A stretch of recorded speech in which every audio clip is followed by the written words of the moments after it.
Hey guys, we're osnvidia.com. You're watching our video review of the HTC Desire C. This is a device that's in the same family line as the HTC Wildfire and Wildfire S series. It's for cricket service in the United States, and it offers an affordable way to pick up a device with Android 4.0 ice cream sandwich with Sense enabled on the product itself. It retails for around $120 on cricket service. As far as build design is concerned, the HTC Desire C is an extremely premium phone in terms of feel and in terms of design. We have a premium aluminum unibody finish on the front of the device. We have a micro precision drilled holes for the speaker grill on the very top, and again it's made out of aluminum around the same framework on the sides. And at the very top of the screen you have a Corning Gorilla Glass protected 3.5-inch capacitive multi-touch enabled touchscreen. This isn't an IPS screen or an AMOLED screen, so colors don't pop as much as they really should on a higher end phone. But again, this is a very inexpensive device, so it doesn't come with as many high-end features. But a nice aesthetic appearance here is the fact that the phone's screen is actually surfaced by this chrome-like edge layer, which allows the device to look a lot more high-end than it really is. And again, judging just by appearance, this phone is certainly very high-end and aesthetically very pleasing. The size of the device features a volume rocker on the right-hand side. It's a very waffle-thin volume rocker, unfortunately, so it's a little bit harder to press than on larger ones, especially if you have larger fingers. Microphone on the bottom. On the left-hand side of the device, you have access to a micro USB port for charging and syncing information.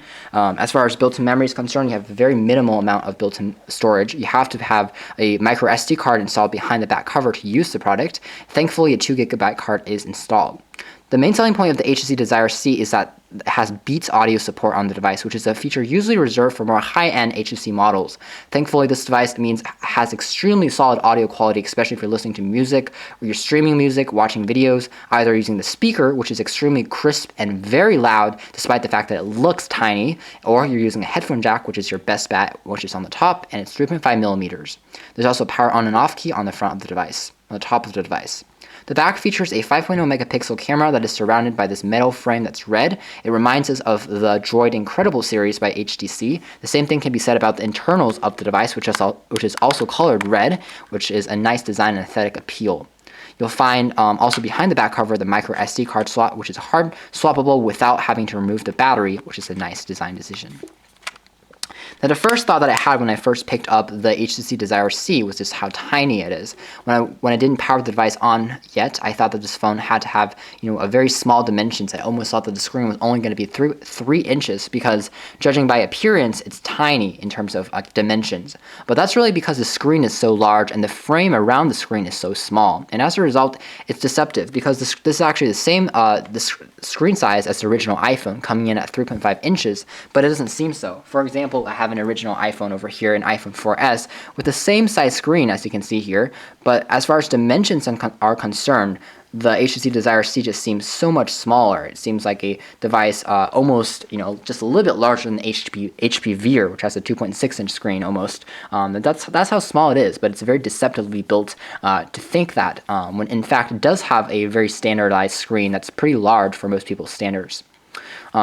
Of course, this device does have Android 4.0 on board, but with that in mind, HTC has done a lot of customization on the device with HTC Sense, and this is their own proprietary OS that has a skin on top of Android. We've always been fans of Sense because it's a little bit more intuitive and easier to use, especially for first-time users. It also offers a more aesthetically pleasing appearance to Android itself that you don't typically find in original handsets, including this large analog clock and other such applications that will come into existence in a moment later. Now, downsides to this phone that seems on paper to be very good is the fact that the processor is only 600 megahertz. On paper, that should be an absolute failure because I've actually honestly never even seen an Android 4.0 phone that still has a 600 megahertz processor. Surprisingly, this phone is very responsive for this processor, and browsing the web and using Wi-Fi and 3G didn't really give us any hiccups when we were browsing and taking images, and you'll see that in a moment. Now, another downside to the phone is it doesn't have a front-facing camera, which most phones do these days, so you can't use any video chatting applications or take any self-portraits as easily with this handset. Otherwise, you get a very responsive screen. The touchscreen is super easy and easy to use. Colors still look very vibrant despite the fact that it isn't, again, an IPS screen, and viewing angles are extremely nice. One area I will critique, however, is the fact that the screen itself, although it is responsive, doesn't feel as solid as some other phones out there. Even though it's made of glass, I think it's a thinner glass and more plastic-enabled glass than a pure glass like something on the original iPhone. So when you're tapping away on the screen, it has a little bit more of a mushy feel than on a more solid glass-based display, pure glass-based display. Still, you have a very responsive base experience, and it's easy to navigate around through the user interface. Sense OS on top of Android 4.0 provides you with five different screens that you can populate with your favorite widgets and applications. And you'll notice that you also have dedicated 3 buttons on the bottom of the device to take you home, back, and to a long press will allow you to open up your recently opened applications. And again, you can swipe left and right to get rid of those applications, especially if you like to multitask on your device. It's a pretty fluid and responsive integration. These buttons are tactile and they offer a haptic feedback to tell you when you're pressing them. They're also capacitive. Unfortunately, they're not backlit, so you can't see them in darker environments. Again, performance is considered, it's actually very, very good for the processor range. If you didn't know about the fact that it only had 600 megahertz, you might be even thinking it had a 1 gigahertz processor, and maybe if you're stretching the bill, perhaps a 1 gigahertz dual-core processor. So it certainly outperforms what the true specs are. As far as battery life is concerned, however, it's a very small battery, as you saw on the back of this device. So battery life in terms of standby only lasted around 1.5 of a work day. So it's pretty low, especially considering the screen isn't too large to drain too much battery, but still battery life isn't a strong point on this phone. As far as call quality is concerned, we do have a lot of T-Mobile does have, Cricket Wireless does have a pretty good range here in the Seattle region. However, we occasionally experience drop calls and dropped bars on our range for connectivity. It shows a little bit of inconsistency with that aspect. However, as far as sound quality is concerned, of course, the microphone built in here is extremely solid, and the speakerphone is just super loud. So when we're talking to friends and family, they occasionally said that they thought that we were talking on a land phone because the sound quality, again, is just so strong. And it's great integration with the ability to call people as well as to see their contacts immediately by just calling people and then taking down the dial pad on and off in order to see your contacts. Again, you can see that on the background here, and you can press over to just see your contacts list displayed in a more list format. And it's also, you can scroll down just to see the letters in order to more fastly browse through a letter name on your contact list. It's, again, pretty easy experience to use overall. On the bottom of your app, of your permanently fixated app drawer, you also have the ability to view messages, including corporate email, Gmail, Yahoo messaging, and other POP3 and iMac supports. So it's a pretty easy experience. You have a contacts list and, again, a camera. The camera is 5.0 megapixels. It isn't an autofocus enabled camera, but surprisingly, camera images are very sharp, and that's also because the camera saturation for the color accuracy is exceedingly strong. We found that the color accuracy was shockingly good, especially for the fact that it isn't really a camera phone per se. And the best feature about the camera here is its fast capture rate. So we could take an image within a fraction of a second. So if you're in a sports arena and taking images, you can take perhaps even 10 shots in 1 second. So it's just an astoundingly fast image capture rate. That said, you don't have too many settings on here. There isn't a flash setting, but you do have the ability to navigate through your video quality and ISO quality, and then save it and then view them back, and then perhaps delete them or send them via a message to friends and family members. And again, if I look at this image that I took here, and I was pretty much moving around as well, so it's a very still camera. It delivers very good camera image quality while maintaining very good frame rate, and has nice image stabilization. So again, the processor just doesn't allow you to think that the device would be able to perform this well, but it actually does.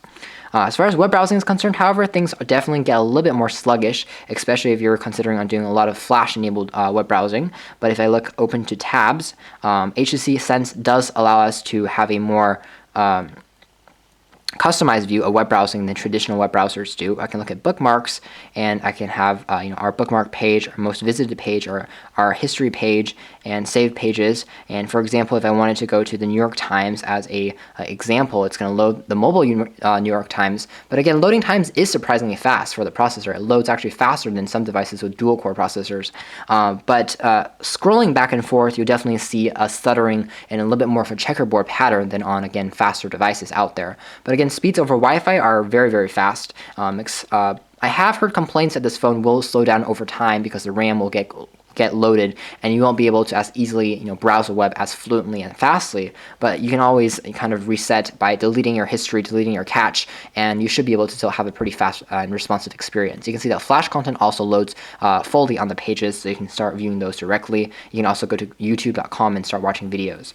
Pinch to zoom on the device, again, it's very responsive, very easy to use. Unfortunately, the screen resolution isn't that high, so viewing text from afar gets a little bit grainy. But that said, if you do zoom in enough, text is optimized for the screen. So again, the screen automatically adjusts it so that it's easier to scroll and easier to read content for the layout and the size of the screen, which is something that's really nice. And overall, it's a pretty lucid experience, which is, again, very surprising for the specs of the phone. That's pretty much it as far as features are concerned. Again, this is a Move music phone, so we've seen that before. It means if for a monthly fee for around $25, you do have unlimited music downloads from the Move application. So if you are a true music fanatic, you'll be able to download most up-to-date tracks by your favorite artists and then listen to them in a very good experience. Sound quality, again, is totally awesome with the built-in speakerphone because it's so loud and offers so much bass and response. But more than that, using a pair of headphones with the BeatsAudio experience is something that's way better than most smartphones can even dream of. Otherwise, you do have a little bit of bloatware installed on the device, but for the most part, they are pretty useful. You do have a Pandora built on here, personalization of applications, Play Movies, the Play Store, which is slightly reamped just for the smaller screen of this device. It isn't as traditional as some other devices will make them seem. Again, it's a little bit smaller here, but it still is usable and it's easy to download applications. I can go home, and then there's also Polar's app Office for allowing you to edit and view Excel, Word, and PowerPoint documents for productivity users out there. You also have Google Talk and Tester, which is HTC's customized application for allowing you to test the accelerometer out. It works pretty well. It's a nice game. And you also have the native YouTube client, which loads video and content pretty fast. And another impressive thing is that the fact that you can still watch HD videos without too much stuttering. Now, one area of concern is the fact that the keyboard is pretty small thanks to the smaller screen size. But with that said, it still is very responsive thanks to the responsiveness of the screen, and it doesn't have swipe installed, which is a little bit of a surprising attribute for me, but it still works pretty well.